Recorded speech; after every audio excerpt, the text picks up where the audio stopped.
Kingdom success తో వరుస flops నుంచి రిలీఫ్ అయిన విజయ్ దేవరకొండ స్పీడ్ పెంచారు.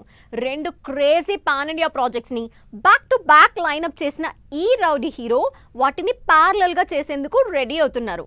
ఇందులో సినిమాని ఈ దసరాకే స్టార్ట్ చేసి రౌడీ బాయ్స్ లో జోష్ నింపేందుకు రెడీ అవుతున్నారు Vijay. Kingdom cinema success rowdy boys లో జోష్ నింపింది. వరుస ఫెయిల్యూర్స్ లో ఉన్న విజయ్ దేవరకొండకి బిగ్ రిలీఫ్ ఇచ్చింది. కింగ్డమ్ ఇచ్చిన సక్సెస్ తో బౌన్స్ బ్యాక్ అయిన రౌడీ హీరో చేతిలో ప్రజెంట్ రెండు ఇంట్రెస్టింగ్ ప్రాజెక్ట్స్ ఉన్నాయి. అందులో ఒకటి ప్రొడ్యూసర్ దిల్ రాజుతో చేస్తున్న సినిమా.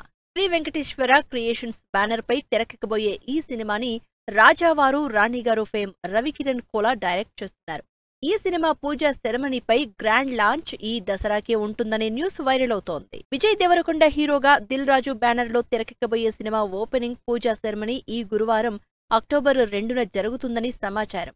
ఎస్వీసీ బ్యానర్ పై 49వ సినిమాగా తెరకెక్కుతోన్న ఈ సినిమాలో విజయ్ దేవరకొండకి జోడీగా కీర్తి సురేష్ నటిస్తున్నట్లు తెలుస్తోంది. పాన్ ఇండియా ప్రాజెక్ట్ గా తెరకెక్కనున్న ఈ సినిమా రాయలసీమ బ్యాక్ డ్రాప్ లో ఉంటుందని, విజయ్ పొలిటీషియన్ గా నటించే అవకాశం ఉన్నట్లు తెలుస్తోంది. ఇందుకు సంబంధించిన మరిన్ని వివరాలు త్వరలోనే అనౌన్స్ కానున్నాయి. కింగ్డమ్ సినిమా ఇచ్చిన సక్సెస్ జోష్ లో crazy pan India project announce చేశారు విజయ్ దేవరకొండ.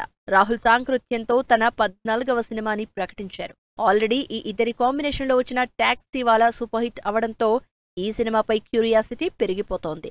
మైత్రి మూవీస్ బ్యానర్ పై తెరకెక్కుతోన్న ఈ సినిమాలో విజయ్ కి జోడీగా రష్మిక మందన్న నటిస్తోంది. గీత గోవిందం, డియర్ కామ్రేడ్ తర్వాత ఈ ఇద్దరి కాంబో రిపీట్ అవుతూ ఉండడంతో ఈ సినిమాపై ఎగ్జైట్ అవుతున్నారు రౌడీ బాయ్స్. మరి చూడాలి ఈ రెండు పాన్ ఇండియా సినిమాలతో విజయ్ దేవరకొండ ఏ రేంజ్ సక్సెస్ అందుకుంటారు.